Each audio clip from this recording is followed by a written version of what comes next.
Pai do Senhor, igreja, estamos aqui mais um dia de campanha, né, de jejum e oração.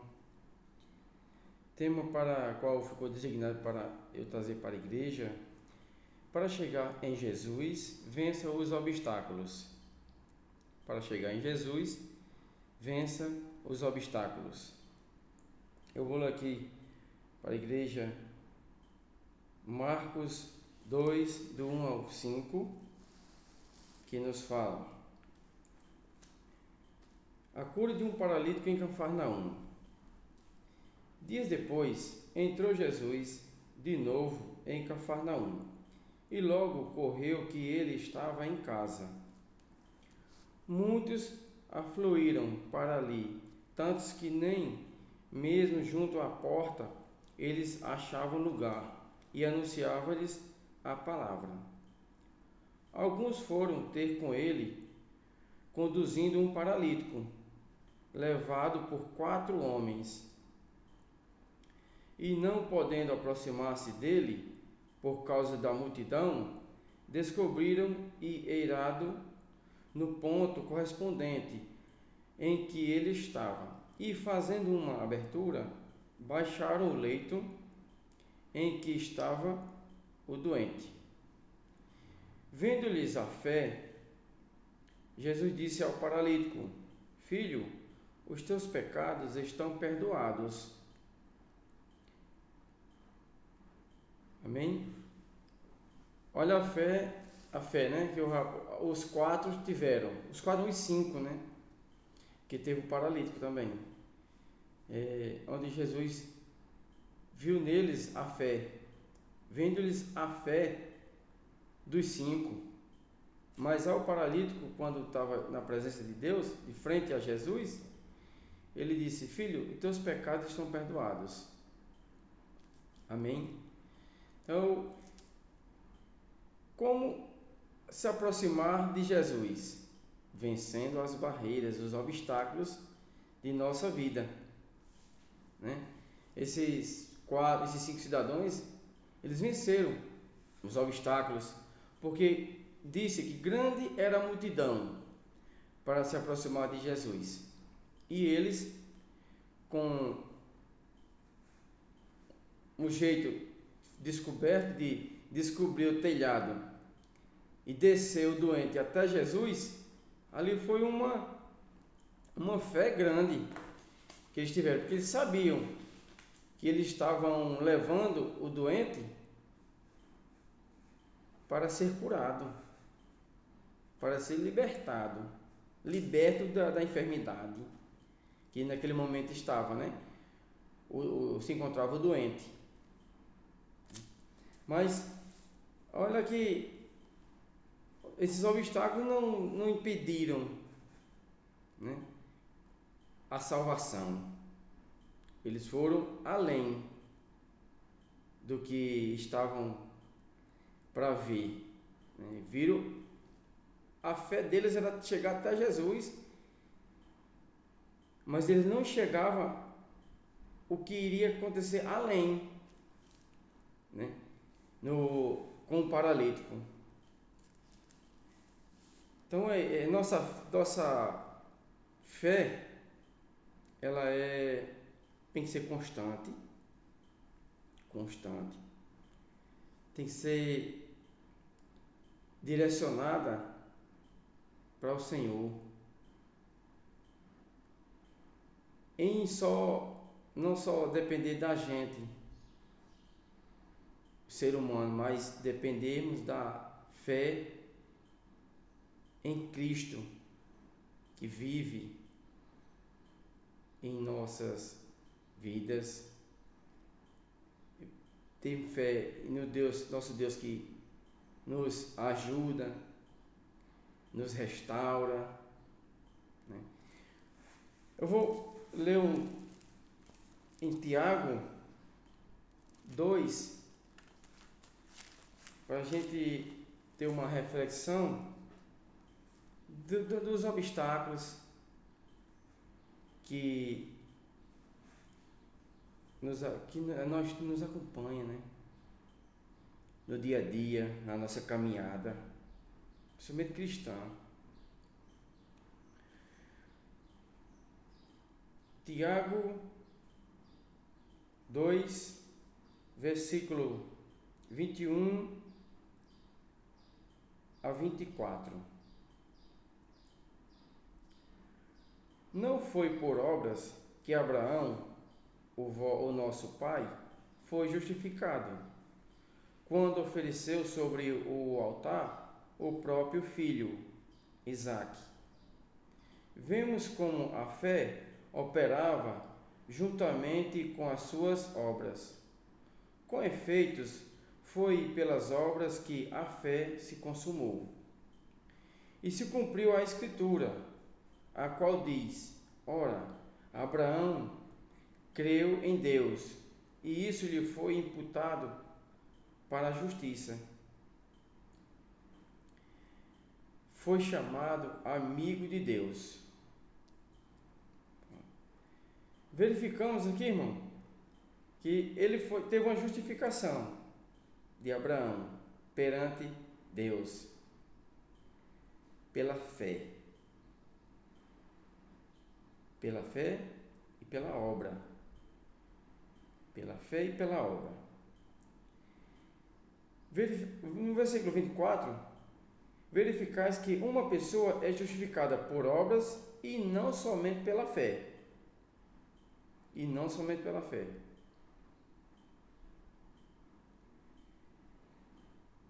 Pela fé, nós temos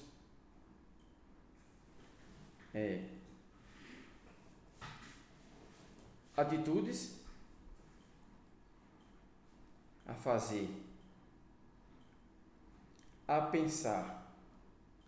E pelas obras, é o complemento da fé. Pelas obras, é o complemento da sua fé. A obra é a nossa ação, é o nosso agir diante da presença de Deus. É a nossa ação em fazer, em crescer a obra de Deus. Nós cristãos, nós vivemos pela fé em Jesus Cristo, o nosso Salvador, e pelas obras. Temos que ter obras, fazer obras para o reino de Deus, para que sejam somadas na nossa vida cristã, para o nosso crescimento espiritual. Amém? Porque assim, nós sabemos que antes de servirmos a Cristo, nós tínhamos comportamentos, atitudes diferentes de um cristão. Diferente. Pensamentos, palavras. E quando nós nos entregamos nossa vida para Jesus,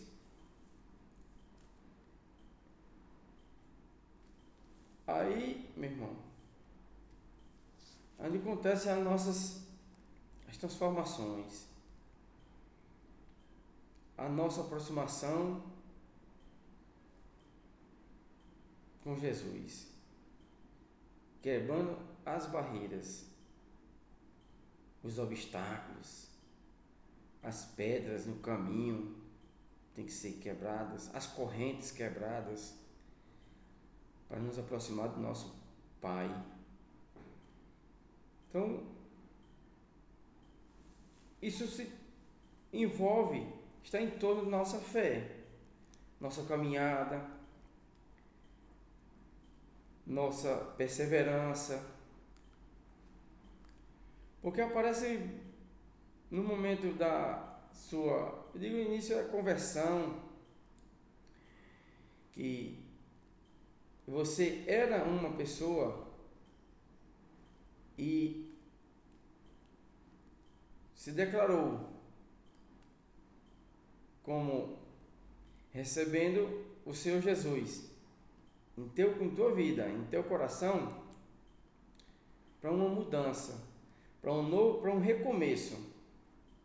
recomeço de vida, né? E aí é onde está os obstáculos que você começa a enfrentar no dia a dia, né? São as amizades do mundo, são teus comportamentos, as tuas palavras, os teus pensamentos. Isso tudo está em volta de nossa caminhada para sermos servo de Deus, para que possamos ser chamados também, como Abraão, amigo de Deus. Você vê que o Senhor pediu a Abraão, né, a vida do seu filho. Ele tinha fé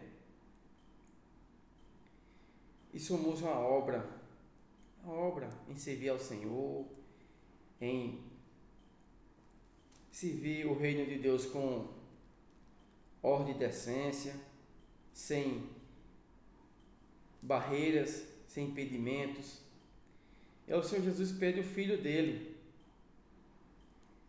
Isaac. Ele não viu obstáculos, fez o que o Senhor estava pedindo. O Senhor pediu a ele o único filho dele. E ele assim o fez, consumando a sua fé e a sua obra.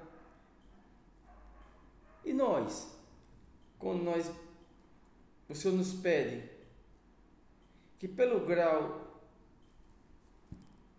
de que o Senhor pediu a Abraão, o Senhor pede muito pequeno para a gente, aqui, né? Nós, filhos de Deus, recém-convertidos, muitas vezes, ou às vezes já há muito tempo na igreja, como um ministro, como um presbítero, como um diácono. E o Senhor pede, às vezes, para que tu mude tuas atitudes na empresa, para que tu renuncie, às vezes, um cigarrinho, uma música, renuncie às vestes, porque o Espírito Santo é que vai nos auxiliando, nos moldando, nos direcionando para vencermos os obstáculos e sermos chamados amigos de Deus também, nos aproximando. Pede para perdoar, que o Espírito Santo nos direciona. Ele sabe a quem nós devemos pedir perdão por algo que fizemos aqui. E para nos aproximarmos do reino de Deus, precisamos ser moldados, modelados, para estarmos na presença do Senhor, servindo com ordem e decência, sem manchas. Falo em perdoar porque existe uma barreira muito acho que uma das mais persistente, resistência, e você pedir um perdão a uma pessoa, a duas, a três, né? E pedir perdão, no início existe aquela barreira, mas você tem que quebrar aquela barreira, quebrar aquela corrente, porque assim o Senhor nos pede em mandamentos, vamos perdoar. E quando você perdoa, irmão, você sente uma leveza na tua alma. Você fica leve para crescimento mais ainda na casa de Deus. São os obstáculos, vencendo as barreiras para nos aproximar de Jesus.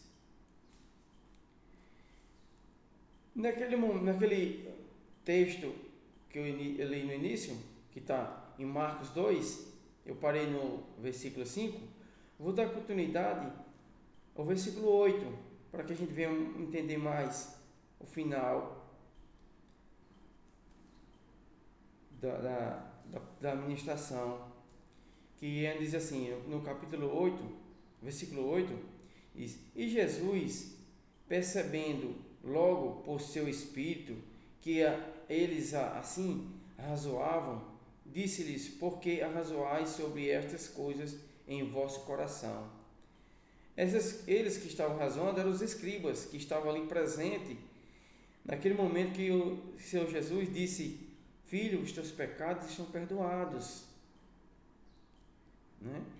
E o versículo 9 nos diz: Qual é mais fácil dizer ao paralítico: Estão perdoados os teus pecados? Ou dizer: Levanta-te, toma o teu leito e anda? Ora, para que saibas que o Filho do Homem tem sobre a terra autoridade para perdoar pecados. E disse ao paralítico: Eu te mando, levanta-te, toma o teu leito e vai para a tua casa.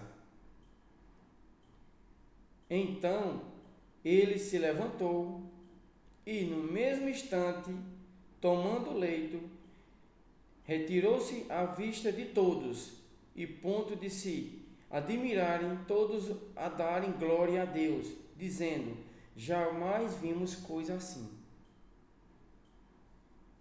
Olha o que Jesus fez. No início, aqueles quatro homens levaram o paralítico na presença de Jesus, mas não sabia o final, o desfecho final. Eles iam romper aquela barreira de levar o paralítico até a presença de Jesus. Jesus algo fez naquele momento. Disse: Filho, os teus pecados estão perdoados. Mas foi mais além. Ele declarou: Levanta-te e anda. Toma o teu leito e vai para a tua casa. E todos que estavam ali ficaram maravilhados pelo aquele momento de restauração. Fazer o paralítico andar novamente, né? Olha, no nosso ver, Jesus quebrando barreiras, obstáculos, porque Ele é o dono do ouro e da prata, da terra, em tudo Ele manda. Então, para que aquela multidão que estava ali ver e saber que tudo Ele pode em nossas vidas, na minha vida, na sua vida, irmão, que está nos assistindo nesse momento, tudo Ele pode. Basta nós crermos no Deus vivo, no Deus que vive e está em nossa vida, todos os dias. Então, eu sou grato a Deus por Jesus ter entrado na minha vida. E eu junto, quebrando os obstáculos, para estarmos na presença do Senhor, né? Então é isso, irmão, que essa palavra seja uma palavra que nos restaure, nos renove e nos dê mais ânimo, mais força para estarmos buscando cada dia mais o nosso Senhor, porque Ele vive, Ele nos restaura, Ele nos liberta do pecado. Eu quero cantar um louvor que essa semana eu cantei até em casa, mas eu vou cantar. É pequenininho assim, uma harpa. Pois Ele vive, posso crer no amanhã. Pois Ele vive, temor não há. Oh, mas eu sei que a minha vida está nas mãos do meu Jesus, que vivo está. Amém. Glória a Deus. A paz do Senhor para todos. Amém.